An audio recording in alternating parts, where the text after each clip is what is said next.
दोस्तों आज के इस वीडियो में हम अंजलि चौहान का फिल्म स्टोरी के बारे में बात करने वाले हैं। फिल्म का नाम फाइनली रिवील हो चुका है। ये दोस्तों अंजलि के फिल्म का नाम बलमा बड़ा नादान है और वीडियो के एंड तक आप लोग बने रहिए ताकि वीडियो के आगे आपको फिल्म देखने के लिए मिलती रहे। हालांकि बलमा बड़ा नादान इस मूवी का शूटिंग पूरी तरह से कंप्लीट हो गया और मूवी की कुछ स्टोरी भी देखने के लिए मिल रही है। इस मूवी को बनाने के लिए कितना खर्चा आया, इस फिल्म के स्टोरी को किस तरह से बनाया गया, इस तरह के सभी के बारे में आज हम बात करने वाले हैं। आपको बता दें कि बलमा बड़ा नादान यह फिल्म पारिवारिक रूप से होने वाली है, जिस फिल्म को आप लोग अपने फैमिली के साथ में बैठकर देख सकते हो। फिल्म को खूबसूरत कहानी के साथ में दिखाया जाएगा। उत्तर प्रदेश के कुशीनगर में इन दिनों आलम ब्रदर्स प्रोडक्शन द्वारा बलमा बड़ा नादान इस मूवी को शूट किया गया। फिल्म में हमें दिनेश लाल यादव, ऋचा दीक्षित, अंजलि चौहान जैसे दिग्गज कलाकार नजर आएंगे। इस फिल्म में ऋचा दीक्षित और दिनेश लाल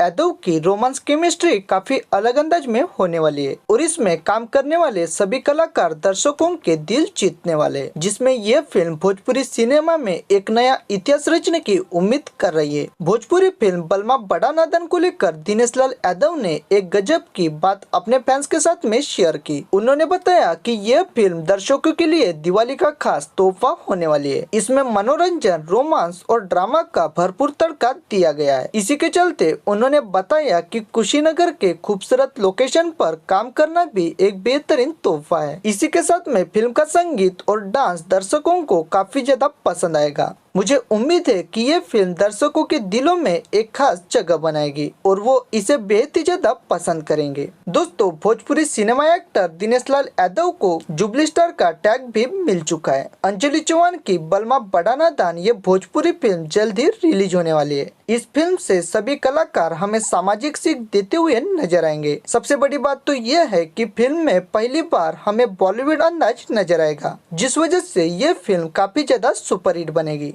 दोस्तों आपको बता दें कि इस फिल्म को देखकर हमें अमिताभ बच्चन के कभी खुशी कभी गम इस मूवी की याद आने वाली है। फिल्म बलमा बड़ा नादान में निरुआ पहली सामाजिक सीख देते हुए कहते हैं कि बाप बेटे का रिश्ता ऐसा होता है कि हर बाप को लगता है कि उसका बेटा वो जैसा कहे वैसा रहे। उसमें आप देखोगे कि कैसे निरुआ एक बाप को बताते हैं कि माँ बाप बच्चे को जन्म देते हैं तो उसके जीवन का हर फैसला वही लेते हैं कि वो क्या खाएगा, क्या पहनेगा, क्या पढ़ेगा, क्या बनेगा और यहाँ तक कि वो किसके साथ शादी करेगा। बच्चे को उसके पसंद की चीज चुनने का कोई भी अधिकार नहीं होता। इसके अलावा वो बच्चे को भी माँ बाप के प्रति उसके जिम्मेदारियों का पाठ पढ़ाते हुए भी नजर आते कि अगर एक बच्चा जीवन से हार कर मौत को गले लगाता है तो उसके पीछे घर वालों का क्या हाल होता है। वो अपनी बात को माँ बाप के सामने रख सकता है, साथ ही अगर वो ठीक है तो उसे मनवाने के लिए कोशिश करते रहने चाहिए। अंजलि के इस फिल्म में बेटी जन्म लेने पर चार लोग उदास नजर आते, वही निरुआ फिर से एक सीख देते हुए नजर आते कि आज के जमाने में बेटियां भी किसी से कम नहीं। इसी के दौरान वो कल्पना चावला, महावीर फोगाट की बेटियां, झांसी की रानी जैसे वीर लड़कियों के बारे में बताते रहते।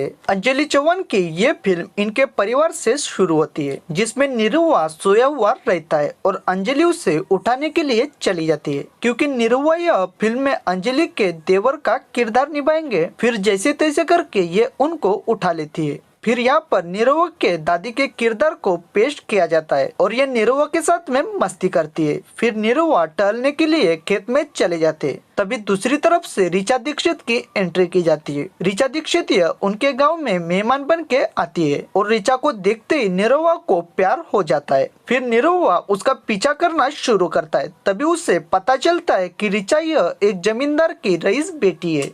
फिर भी निरुआ उनके पीछे लग जाते हैं। इसी दौरान ऋचा को पता चलता है कि निरुआ यह ऋचा को फॉलो कर रहे हैं और तभी ऋचा उसे भला बुरा भी सुनाना शुरू करती है। फिर भी निरुआ तो प्यार में पागल बन चुके हैं, इसलिए वो उसका पीछा करना नहीं छोड़ते। लेकिन ऐसे करते करते ऋचा को भी निरुआ से प्यार होने लगता है। तभी ये सब बात निरुआ अंजलि चौहान को बताने लगते हैं और भाभी होने की वजह से वो निरुआ को सपोर्ट करती रहती है। फिल्म में हमें इन दोनों की लव स्टोरी काफी अच्छे से रंगीन बनते हुए नजर आएगी। दोस्तों फिल्म की स्टोरी एक पारिवारिक फिल्म होगी जहाँ पर आपको entertainment, romance, family drama, action सब कुछ देखने के लिए मिलेगा। आगे हमें निरहुआ के शादी का सीन भी दिखाया जाएगा और तभी निरहुआ की बारात अंजलि बड़ी धूमधाम से लेकर जाते हुए नजर आएगी। फिल्म बीच में ही ऐसा मोड़ लेगी जहाँ पर एक इंसान से निरहुआ दुश्मनी कर बैठता है और वो इंसान निरहुआ से बदला लेने की कोशिश करता है। तभी से फिल्म में एक्शन देखने के लिए मिलने वाला है। कुछ समय बाद फिल्म में हमें निरहुआ के बेटी का सीन भी दिखाया जाएगा जहाँ पर फिल्म में इसकी बेटी के जन्म लेने पर जहाँ लोग उदास नजर आते, तभी निरहुआ यह फिल्म के जरिए लोगों को बताना चाहते कि आज के जमाने में लड़कियां भी किसी से कम नहीं है। इस दौरान ये काफी वीर लड़कियों के बारे में बताने लगते और बताते हैं कि आज के जमाने में बेटियां भी लड़कों से आगे निकल चुकी है।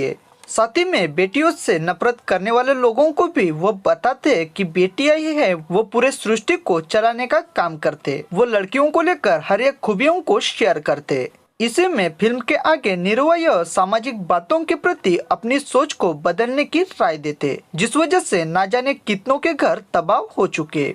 फिर से निरहुआ औरत के बारे में बताते हुए कहते कि जब एक औरत को देवी का रूप माना जाता है तो उसके घर में आने से कैसे अमंगल हो सकता है, और जिसके जन्म से उसके आगे मांगलिक जुड़ा हो उसके आने से कैसे अमंगल हो सकता है। ऐसे बात करते हुए निरहुआ यह बदलाव की बात करते हैं। वही फिल्म में आपको एक्टर दोस्ती का भी पार्ट पढ़ाते हुए दिखाई देंगे। मूवी में दो दोस्त किसी अनजाने के बताने पर बात करना बंद करते हैं और यह सिलसिला 25 साल तक चलता रहता है। इनमें सिर्फ एक गलतफहमी हुई थी जिस वजह से इन्होंने एक दूसरे से बात करना छोड़ दिया। ऐसे में मूवी के आगे अलग अलग ट्विस्ट देखने के लिए मिलते रहेंगे। फिल्म की कहानी में अंजलि चौहान बहू के किरदार में नजर आएगी जिसमें ये लीड रोल निभाने वाली है। ये फिल्म में अपने देवर को हर बार सपोर्ट करती है और मूवी में लाडली बहू बन के काम करती है। दोस्तों आपको बता दे कि इस फिल्म को देखकर हमें अमिताभ बच्चन के कभी खुशी कभी गम इस मूवी की याद आने वाली है। फिल्म बलमा बड़ा नादान में निरहुआ पहली सामाजिक सीख देते हुए कहते हैं कि बाप बेटे का रिश्ता ऐसा होता है कि हर बाप को लगता है कि उसका बेटा वो जैसा कहे वैसा रहे। उसमें आप देखोगे कि कैसे निरहुआ एक बाप को बताते हैं कि माँ बाप बच्चे को जन्म देते हैं तो उसके जीवन का हर फैसला वही लेते हैं। बच्चे को उसके पसंद की चीज चुनने का कोई भी अधिकार नहीं होता। इसके अलावा वो बच्चे को भी माँ बाप के प्रति उसके जिम्मेदारियों का पाठ पढ़ाते हुए भी नजर आते कि अगर एक बच्चा जीवन से हार कर मौत को गले लगाता है तो उसके पीछे घर वालों का क्या हाल होता है, वो अपनी बात को माँ बाप के सामने रख सकता है। अंजलि के स्वभाव से फिल्म में सभी लोग इसे चाहने लग जाते। आपको बताते कि बलमा बड़ा नादान इस मूवी में निरहुआ रिक्शा चलाने का काम करते और यह कॉलेज के आसपास ही रिक्शा चलाते, जिस वजह से ऋचा दीक्षित हर रोज कॉलेज जाते समय निरहुआ की रिक्शा में बैठकर चली जाती है और इसी बीच में दोनों में प्यार बढ़ने लगता है। एक रिक्शा वाला लड़का होने की वजह से लड़की के घर के लोग इनके शादी के लिए विरोध करते और तभी ये दोनों भी भागकर शादी का प्लान बनाते और फिल्म के आगे इनकी लव स्टोरी को दिखाया जाता है। दोस्तों अंजलि चौहान के इस फिल्म को लेकर आपकी क्या राय है और क्या आप लोग बलमा बड़ा नादान इस मूवी का इंतजार कर रहे हो, ये हमें कमेंट्स करके जरूर बताएं और इसी तरह लेटेस्ट अपडेट पाने के लिए हमारे चैनल को सब्सक्राइब जरूर करें। धन्यवाद।